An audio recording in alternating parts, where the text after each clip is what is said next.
काय काय काय झालं? कोणाचं औक्षण करायचं? मी इतकी वर्ष जिची वाट बघत होते ती माझी थोरली नात आली आज.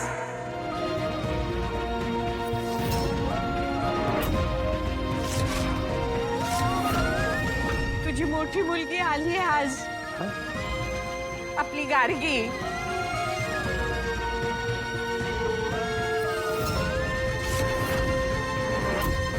What nonsense.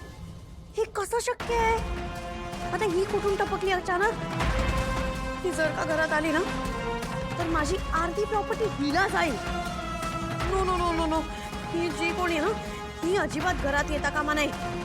नाही, ही मुलगी घरात नाही येऊ शकत. आपल्या घरात नाही घुसू शकत. आजी, dad, what is this behaviour? कुठली मुलगी येईल तर तुम्ही तिला नात म्हणून ऍक्सेप्ट करून टाकाल का? अगं बघ तरी तिच्याकडे, ती गरीब दिसते. तुला वाटतं तुझी नात अशी शॅपी लुकिंग असेल? पुरे फार बोलीस. कशी असली तरी नात आहे ती माझी. अगं कशावरून? कसं काय कुठल्याही मुलीला ट्रस्ट करू शकते? तुला माहिती आहे एक गोष्ट, तुला ना उल्लू बनवणं फार इझी आहे. म्हणजे आता कुठलीही मुलगी येईल बोलेल आजी मी तुझी नात आहे, तू तिला ऍक्सेप्ट करशील का? तुझी बडबड बंद करणार आहेस का? तुझ्या तोंडाला पट्टी लावू मी आता? फोटो आणलाय तिने तिच्या आईबाबांचा. गौरी आणि राजनचा फोटो आहे.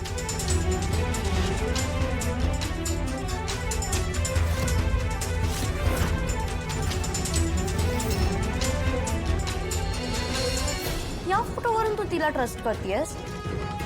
अगं हे आजकाल इझी झालंय. फोटो मिळवणं इज नॉट डिफिकल्ट. तुम्ही याच्यावरनं ट्रस्ट नका करू. कुठल्याही भिकारी मुलीला घ्याल का? अनिका, पास झाला आता. हा फोटो फक्त आपल्या घरात होता. मी किंवा अजून कोणी सोशल मीडियावर टाकलेला नाहीये. मग हा फोटो हिच्याकडे कुठून येईल, कुठून मिळवेल ती? एक मिनिट. सॉरी. म्हणजे खरं तर या सगळ्या प्रकरणामध्ये मी भाग घेणं बरोबर नाही होणार, ते उचितही नाही वाटणार, कारण तो माझा अधिकार नाहीये. पण तरी एक बोलू का? म्हणजे तुम्ही हा सगळा निर्णय घेण्याच्या आधी खात्री करून घ्यायला काय हरकत आहे? अनिका तशी लहान आहे, काय वाटेल ते बोलते, पण आत्ता जे बोलते ते खरंही असू शकेल ना? आज तुम्हाला सगळ्यांना मला खूप आनंदाची बातमी सांगायची. गेली अनेक वर्ष मी देवाची जी प्रार्थना करत होते त्या प्रार्थनेला आज फळ मिळालंय. जिची मी खूप वर्ष आतुरतेने वाट बघत होते ती माझी मोठी नात मला सापडली आहे. ती आज इथे या घरात आलेली आहे. परमेश्वराचे मी किती आणि कसे आभार मानू हेच मला कळत नाही. बाळा, चल मी तुला सगळ्यांची ओळख करून देते. हे तुझे आजोबा, त्यांना नमस्कार कर.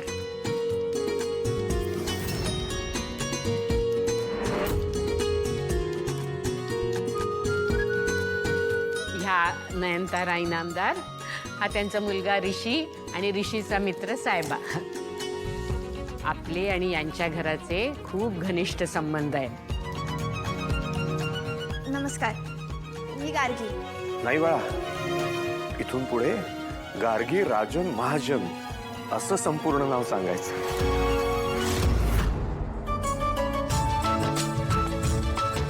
गार्गी, आज तुझा वाढदिवस आहे आणि आजच्या दिवशीच तू आम्हाला भेटलीस. खूप छान वाटलं. Happy birthday. थँक्यू. हो गार्गी, तुला वाढदिवसाच्या खूप खूप शुभेच्छा. हे घर आणि या घरातल्या माणसांनी तुझी खूप आतुरतेने वाट बघितली बरं का.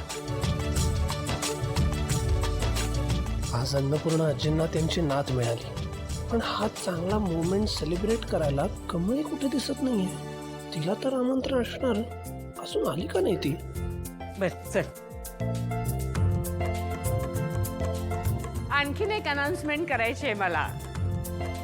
या आनंदाच्या दिवशी इथे काम करण्यासाठी जी जी मंडळी आलेली आहेत, म्हणजे डेकोरेशन करण्यासाठी किंवा केटरिंगसाठी, त्या सगळ्या स्टाफला आजच्या दिवसाचा दुप्पट पगार मिळणार आहे. अरे वा.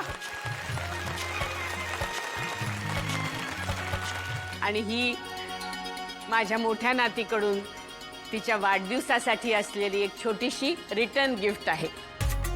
तुम्हा सगळ्यांचे आशीर्वाद आणि शुभेच्छा तिला लाभू देत हीच माझी प्रार्थना आहे.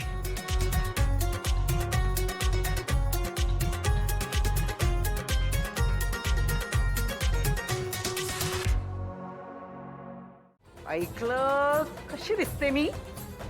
तू तू मॅड झालीस का? त्या मॅड आजीने तुला थप्पड मारला म्हणून तू पण मॅड झालीस. तुझ्याही डोक्यावर परिणाम झालाय का?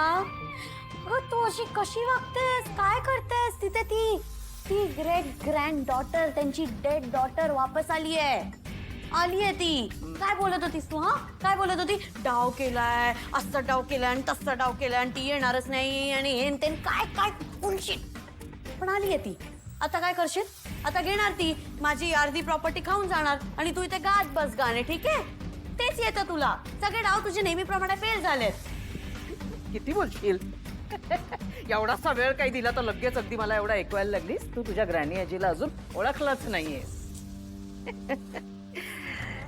राणी आजी, तुला माहितीये का, दिसतं तसं नसतं आणि म्हणूनच जग फसतं. कळलं? तू काय बोलतीयस? तू लुजर झालीयस, लुजर. हारलीयस तू. तुझी ग्रॅनी आजी कधीही लुजर नव्हती आणि यापुढेही नसणार आहे.